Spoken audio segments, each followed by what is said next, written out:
नमस्कार, मैं विशाखा ठाकुर। स्वागत है आप सभी का 3.0 टीवी में। Virtual digital assets broader financial markets विशेषकर इक्विटी मार्केट्स के खिलाफ जाने की आदत बना रही है। पिछले 24 घंटे में कुछ ऐसा ही पैटर्न सामने आया है। इक्विटी नीचे ट्रेड कर रही हैं जबकि वीडीएस मजबूत हो रहे हैं, जिससे कि बिटकॉइन को हफ्ते के अधिकांश घाटे को मिटाने में मदद मिल रही है। मिनियापोलिस फेड प्रेसिडेंट नील काशकारी की हॉकिश टिप्पणियों ने S&P 500 और नास्डैक को नीचे भेज दिया, जबकि बिटकॉइन 3.4% की बढ़त के साथ $68,720 के वर्तमान स्तर पर वापस आने से पहले 69,000 मार्क से ऊपर चली गई। हाल ही में फाइनेंशियल मार्केट्स में लगातार स्थिरता देखी जा रही है, क्योंकि मैक्रो संकेतक मिश्रित संकेत प्रस्तुत कर रहे हैं। आज का US non farm payroll data इस बात पर स्पष्टता प्रदान करता है कि इंटरेस्ट रेट सिनेरियोज कैसे आकार ले रहे हैं। ब्रॉडर क्रिप्टो मार्केट्स बिटकॉइन पर बारीकी से नजर भी रख रहे हैं। इथेरियम $3,300 के स्तर पर बना हुआ है। हाल ही में ये मात्र 0.1% की बढ़त के साथ $3,329 पर पहुंच गया। वहीं दूसरी ओर बाइनेंस का BNB, ADA, XRP, Dogecoin, EVA उच्च स्तर पर ट्रेड कर रहे थे। पिछले 24 घंटों में वैश्विक क्रिप्टो मार्केट कैप 2.2% बढ़कर $2.55 ट्रिलियन हुआ। दूसरी ओर कुल क्रिप्टो मार्केट का वॉल्यूम 4% गिरकर $96.8 बिलियन हो गया। डीफाई में टोटल वॉल्यूम वर्तमान में $10 बिलियन है और सभी स्टेबल कॉइन्स $91 बिलियन हैं, जो कि कुल क्रिप्टो मार्केट के 24 घंटे की वॉल्यूम का क्रमशः 10% और 94% का प्रतिनिधित्व करते हैं। बिटकॉइन का प्रभुत्व वर्तमान में 52.8% है, जो दिन के मुकाबले 0.5% अधिक है। टॉप 100 टोकन का बैरोमीटर IC15 इंडेक्स 2% बढ़कर 86,198 पर पहुंच गया। इसी बीच कमोडिटी फ्यूचर्स ट्रेडिंग कमीशन के लेटेस्ट डेटा के अनुसार हेज फंड और ट्रेडिंग एडवाइजर्स ने बिटकॉइन फ्यूचर्स पर अपने मंदी के दांव बढ़ा दिए हैं। इसके साथ ही so called futures funding rate perpetual contract markets और स्पॉट प्राइसेस के बीच अंतर के आधार पर ट्रेडर्स को भुगतान एक रिकॉर्ड उच्च स्तर के आसपास है। Funding rates perpetual swaps market में ट्रेडर्स की भावनाओं का प्रतिनिधित्व कर रही हैं।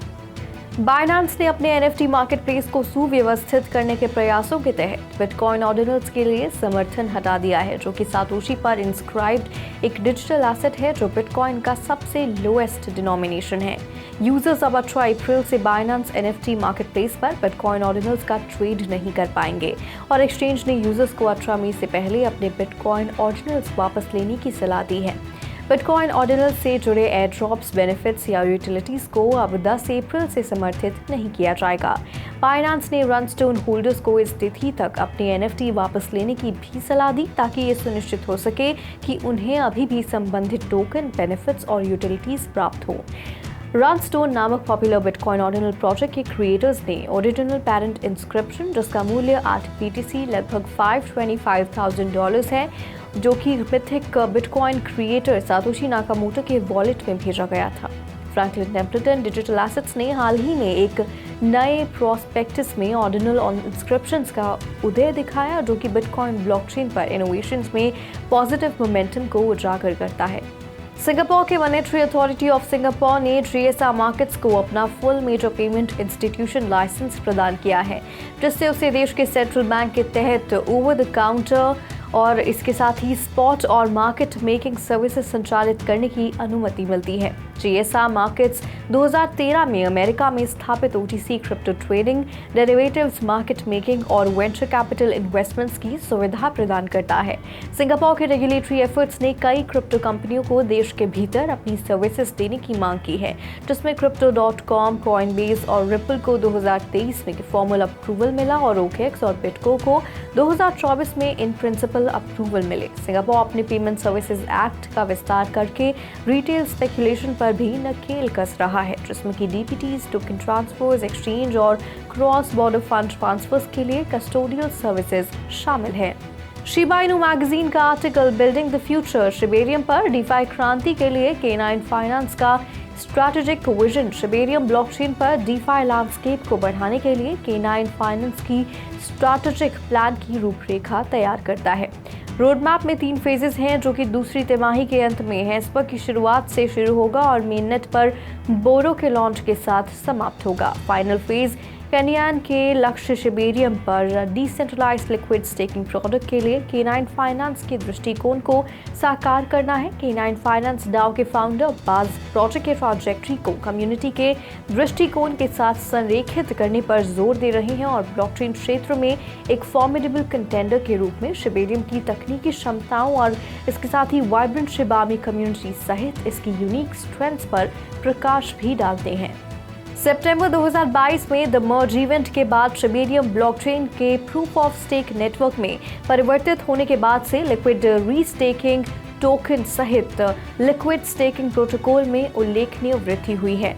Eigen layer total value lock द्वारा इथेरियम का दूसरा सबसे बड़ा DeFi प्रोटोकॉल वर्तमान में $12.4 बिलियन का है और वैलिडेटर्स को अपने दांव पर लगे ETH को पुनः प्राप्त करके एक्टिवली वैलिडेटेड सर्विसेज को सुरक्षित करके एक्स्ट्रा रिवॉर्ड्स अर्न करने की अनुमति देता है। ये इनोवेटिव कॉन्सेप्ट वैलिडेटर्स को नई इथेरियम सुविधाओं को सुरक्षित करने और संभावित रूप से एडिशनल रिवॉर्ड्स अर्जित करने की अनुमति देती है। कॉइनबेस ने LRTs के आसपास एक बढ़ते इकोसिस्टम के उद्भव पर प्रकाश डाला जो कि LSTs की सफलता को दर्शाता है। ये इकोसिस्टम अब आधा दर्जन से अधिक प्रोटोकॉल का दावा करता है। हर लिक्विड रीस्टेकिंग टोकन्स की अपनी पुनरावृत्ति की पेशकश भी करता है जिसमें कि विविध प्रोत्साहन और एयरड्रॉप योजनाएं शामिल हैं। हालांकि कॉइनबेस ने निकट अवधि में LRTs के लिए अपेक्षित चुनौतियों पर भी प्रकाश डाला। आइगन DA के 2024 की दूसरी तिमाही की शुरुआत में शुरू होने की उम्मीद है। प्रिज्मा स्टेक ने $6 मिलियन की फंडिंग हासिल की है जो कि DeFi लैंडस्केप को नया आकार देने की अपनी यात्रा में एक महत्वपूर्ण माइलस्टोन है। प्लेटफॉर्म स्टेकिंग के लिए अपने समग्र दृष्टिकोण के साथ DeFi स्पेस में क्रांति ला रहा है। इथेरियम वर्चुअल मशीन यानी कि EVM कंपैटिबल चेन और लेयर 2 समाधान सहित विभिन्न ब्लॉकचेन प्रोटोकॉल के लिए समर्थन की सुविधा प्रदान कर रहा है। इस पहल का उद्देश्य उपयोगकर्ताओं के लिए ETH क्रिप्टो स्टेकिंग और ऑल्ट कॉइन स्टेकिंग और सहित विभिन्न स्टेकिंग तंत्रों के माध्यम से पैसिव इनकम उत्पन्न करने के नए अवसरों को अनलॉक करना है। भारतीय क्रिप्टो एक्सचेंज प्लेटफॉर्म CoinDCX ने अपने प्लेटफॉर्म के भीतर DeFi वॉलेट को एकीकृत करने के लिए US आधारित फिनटेक फर्म मेश के साथ साझेदारी की घोषणा की है। इसका उद्देश्य सेंट्रलाइज्ड एक्सचेंजों और DeFi वॉलेट के बीच कनेक्टिविटी को सरल बनाना है। 16 मिलियन के यूजर बेस को केटर करने वाले CoinDCX ने हाल ही में भारत की फाइनेंशियल इंटेलिजेंस यूनिट यानी कि FIU के साथ अपने व्यवसाय को प्रमाणित करते हुए भारत में संलग्न होने के लिए सुरक्षित होने की घोषणा की। CoinDCX के सह संस्थापक सुमित गुप्ता ने मेश को प्लेटफॉर्म के लिए गेम चेंजर कहा क्योंकि ये उन्नत API एकीकरण प्रदान करता है जो कि उपयोगकर्ताओं के लिए डिजिटल एसेट मैनेजमेंट को सरल बना सकता है। गूगल जनरेटिव आर्टिफिशियल इंटेलिजेंस द्वारा संचालित प्रीमियम सुविधाओं के लिए शुल्क लेने पर विचार कर रहा है। ये पहली बार है कि कंपनी ने अपने किसी मुख्य प्रोडक्ट को पेवॉल के पीछे रखा। ये इसके सर्च बिजनेस का सबसे बड़ा झटका होगा क्योंकि ये लगातार ऐसी तकनीक से जूझ रहा है जिससे कि इसका विज्ञापन व्यवसाय को खतरा है। गूगल अपनी प्रीमियम सदस्यता सेवाओं में कुछ AI संचालित सर्च फीचर्स को जोड़ने सहित विकल्पों पर विचार कर रहा है जो कि पहले से ही Gmail और डॉक्स में अपने नए Gemini AI सहायक तक पहुंच प्रदान करते हैं। इंजीनियर सेवा को तैनात करने के लिए आवश्यक तकनीक विकसित कर रहे हैं लेकिन अधिकारियों ने अभी तक इस पर अंतिम निर्णय नहीं लिया है कि इसे कब लॉन्च किया जाए या नहीं।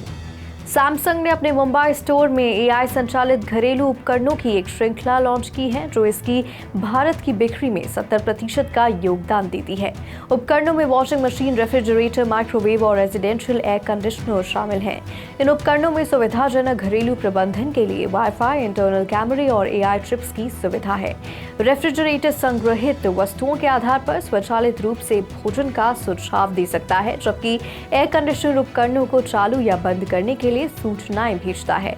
माइक्रोवेव व्यंजनों को लो फैट वर्जन में कस्टमाइज कर सकता है और वॉशिंग मशीन समय के साथ कपड़े धोने की दिनचर्या सीख सकती है।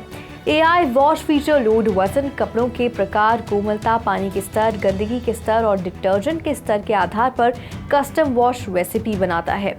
इस नवाचार का उद्देश्य भारतीय घरों के रहने के अनुभवों को बेहतर बनाना, ऊर्जा की खपत को कम करना और ग्रीनर प्लैनेट में योगदान देना है।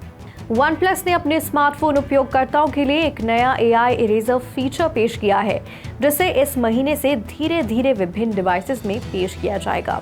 जनरेटिव AI तकनीक पर आधारित इस फीचर का उद्देश्य उपयोगकर्ता की रचनात्मक को मुक्त करना और फोटो एडिटिंग में क्रांति लाना है। उपयोगकर्ता फोटो गैलरी से इमेजेस के भीतर अनवांटेड आइटम्स का चयन और हटा सकते हैं उन्हें, और अंडरलाइंग AI सिलेक्टेड एरिया का विश्लेषण भी करता है ये, और इस रिप्लेसमेंट बैकग्राउंड उत्पन्न करता है जो कि इमेज की समग्र शैली के अनुरूप आसपास के वातावरण में मिश्रित होता है। OnePlus इस साल और अधिक AI फीचर पेश करने की योजना बना रहा है। ये सुविधा वास्तविक उपयोगकर्ता आवश्यकताओं से बनाई गई है और इसका उद्देश्य सभी के लिए अधिक सुविधाजनक भविष्य प्रदान करना है। OnePlus ने हाल ही में भारत में Nord CE4 स्मार्टफोन लॉन्च किया है, जिसकी कीमत 24,999 रुपये है और ये octo core Qualcomm Snapdragon 7 Gen 3 chipset और 8 GB रैम द्वारा संचालित है। ये डिवाइस 4 अप्रैल से बिक्री के लिए उपलब्ध होगा।